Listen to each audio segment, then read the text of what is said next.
Hey everyone, this is ZentriTroll aka Miguel, and in today's video we are going to be doing a tier list on all of the worlds from Kingdom Hearts 1, and we're just going to get right into it. If y'all are new to the channel, consider leaving a like and subscribe button, as well as hitting the notification bell, and let's get right into it. So to start it all off, it looks like we have Traverse Town, and this is easily an S tier world right here. Traverse Town is just such a cozy and comfortable world to be in. The music is phenomenal, and there's so much to explore and do in this world, and it's just honestly such a great like first or I guess second world to go into in this game. But yes, I consider this world the first real world in the game. I think it does an amazing job at just introducing so many of the enemies and boss fights that are to come throughout the course of the game. And it also helps that it's an iconic world in the Kingdom Hearts franchise and reappears many times. But this is the Kingdom Hearts 1 version of it, and it is the best version of the world. Traverse Town is an S tier world, and we're just gonna get right onto the next world, which is Agrabah. Agrabah is an interesting case because it's almost a combination of like the heavy platforming in worlds like Wonderland, but it's also very combat heavy with its enemy design. And for that, like I will say it has some of the less annoying platforming from the first game. And going to the Cave of Wonders, apart from the sewer area, it's a great part of the world. I think it's a B tier world. I don't like the Jafar boss fight, but I think the enemies do add a healthy amount of challenge without it being like too annoying. Agrabah's got to be a B tier world for sure. Next up, we have Atlantica. Oh no, guys, Atlantica? Are you serious right now? Atlantica is...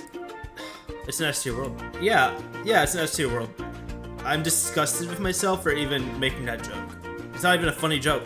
Atlantica is an F tier world. It is the worst world in Kingdom Hearts 1. I'm just gonna say it right now. I'm curious to know if there are any actual defenders of this world, because so much of this world is just not good. It's hard to really point out the problems with this world because it has so many. I think the number one issue with Atlantica is that you're forced into a body of a mermaid and the combat just isn't good. It's just not good. There's no dodging. The dash move you learn as a mermaid is uncontrollable almost, especially during the Ursula boss fight. I'll get to the Ursula boss fight in a second, but we're gonna talk about the movement and the combat. It's not great. Could have been worse, but it could have been a lot better. And to go along with the mermaid body, you have some of the worst enemy designs in the whole game, in the whole franchise maybe. Those balloon fish heartless thingies can go fuck themselves. Jesus Christ. And it's probably just a skill issue on my part, but Atlantica just is not a good world. The Ursula boss fight was terrible. Worst part of that world for sure. Also, it is so easy to get lost in this world and a world coming up soon that I will talk about in a second here. But yeah, Atlantica is a world I would always look forward to skipping if I was given the chance, which I'm pretty sure you can skip in Kingdom Hearts 1, but I just can't because I'm OCD like that and have to play every single world no matter what. So that's Atlantica's placement. And then we got back-to-back great worlds right here. We got Deep Jungle. I don't think Deep Jungle is as bad as Atlantica, so I think I'm gonna have to put it in E tier,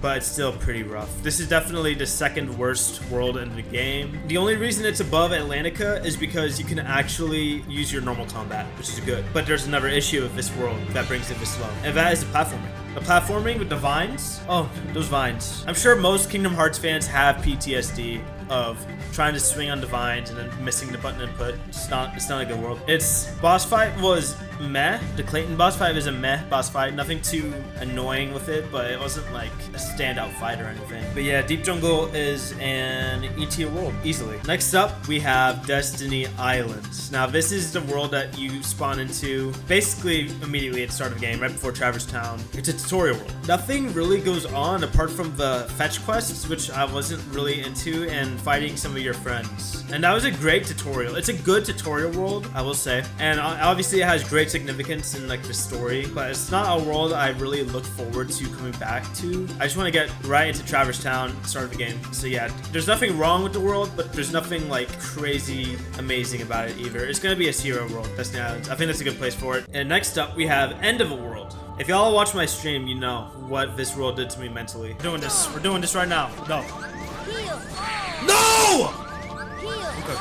I'm cooked! It's an S tier world, but it's gotta be bottom of S tier for sure. Well, for one reason and one reason only, the enemy rush right before you start fighting Ansem is almost too much. Yeah, the enemy rush right before Ansem is so hard for no reason. There are people that know how to beat it better than I ever could. People that have been playing this game for years longer than I have. I only got into this franchise only like a couple years ago, like 2 years ago. So I haven't really gotten around to getting used to that part. They really throw everything at you. It's a test of your skills. It's harder than the Ansem boss boss fight, in my opinion. That doesn't ruin the world. That's why it's still an S tier, because it's just a great world. The boss fight itself was amazing. The whole going back to the other worlds to get to the final boss was awesome, and I had a lot of fun with it. But it took me 10 hours to beat that one part right before Anthem, so bottom of S tier. Let's get on to the next world, and we got Hollow Bastion. I guess we're just knocking out all the S tier worlds out of the way, because Hollow Bastion is the best world in Kingdom Hearts 1. There's no getting around that. It has platforming, that makes sense, and it's actually very fun to go through. The elevator system, like, it's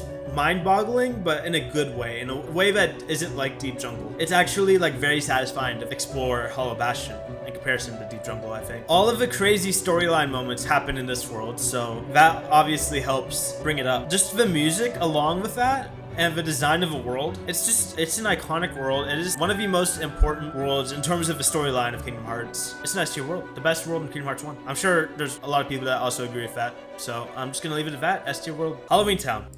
It's an A tier world. Easy A tier world. Definitely one of the easier worlds, but that's almost to this one's benefit. This one just has such a cool vibe, and the costume changes add to that for Sora, Donald, Goofy. But also just like, I love Nightmare Before Christmas growing up. It has some of the best looks for a Kingdom Hearts world, and I think it fit perfectly in the game. And I always have fun going back to it. Next on the list, we have Monstro. Yikes. Yikes on Monstro. It's not a terrible world. The boss fight was kind of annoying. Monstro is a D tier world. I think it's better than Deep Jungle, but not anywhere near the other worlds, even Destiny Islands. All the rooms past the opening area, I will say the opening area has really cool platforming.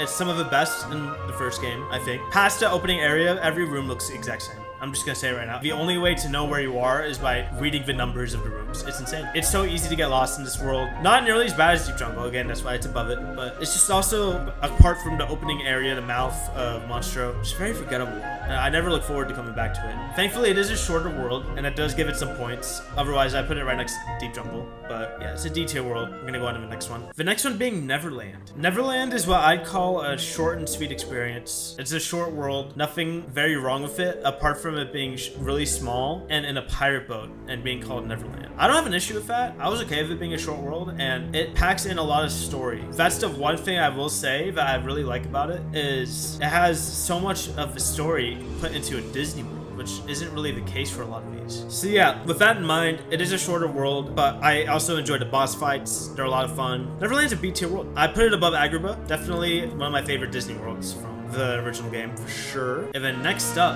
we have Olympus Coliseum. I feel like this world is not really a fair ranking, just because it's not like a full world in the way that the others are. Apart from like Destiny Islands, which is like a tutorial world, Olympus Coliseum is a battle boss rush style world, and there are people that love that, and I enjoy it, but it's also very rage inducing when you lose and have to redo everything. I get the hype around it, and I'm so glad that this is like the one Disney property that just keeps coming back throughout the series. And if y'all see my dog behind me, well, he's gonna have a cameo, I guess. Do I think this is better than Agrabah or Destiny Islands? I think it's better than Destiny Islands. I don't think it's... I don't like that Agrabah is over it. Like, I think Neverland deserves to be over it, but Agrabah got me lost a little bit.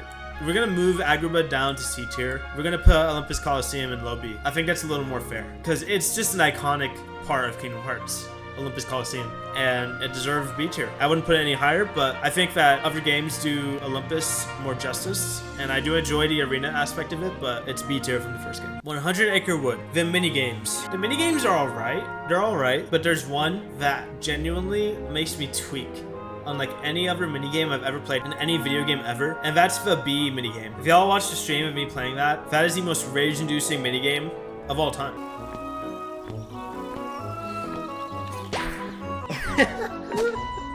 But yeah, 100 Acre Wood is probably one of the more rage-inducing worlds. And the other minigames are inoffensive, and I don't think it's as bad as Atlantica. I'd rather do 100 Acre Wood over Atlantica and Deep Jungle, but I think it's right there with Deep Jungle, to be honest. Just for that B minigame. Then we have Wonderland. This is a tough list for some of these, because Wonderland is just one of those worlds that you almost look forward to coming back to, but you just know it's the first world, and this is where you start realizing the issues of Kingdom Hearts 1 when it comes to platforming. There are games that have worse platforming than Wonderland. Basically all of these. I would put Wonderland between Destiny Islands and Agrabah. I think that's a healthy place to put Wonderland, because it did some good platforming. Like, it had some decent platforming moments in there. And obviously, platforming isn't an issue going forward in any of the other Kingdom Hearts games, really, apart from like maybe that one plays in 2, Cave of Remembrance. But it's a smaller world, and it's just like a first intro Disney World, and that's really what it aims to achieve, and it achieves it inoffensively. Boss fight's alright. I think it lands a healthy C tier. And with that, we have a conclusion to our tier list. It's an interesting list for sure. There are some low lows, but some very high highs. I really enjoy most of the original Kingdom Hearts worlds that weren't Disney based, apart from like Destiny Islands. And then obviously these Disney worlds had, maybe not like Agrabah and Wonderland, but like the top 3 here had very good moments in them. But D through F were a little stinky. Yeah, not bad, except for Atlantica. That deserves bad. And Deep Jungle. 100 Acre Wood isn't terrible, because again, it's just one minigame that makes it E-row. I would put that in D-row if it wasn't for that one minigame. But it's a minigame world, so you can't really put it that high. And I think it's a pretty good list. Let me know if y'all agree in the comments, just so everyone knows. This is my opinion, so if you don't like it, you can express that in the comments. But yeah, that's gonna be the end of the video. Don't forget to hit that like, subscribe, and notification bell if you haven't already. And Goulet is gonna be out of here.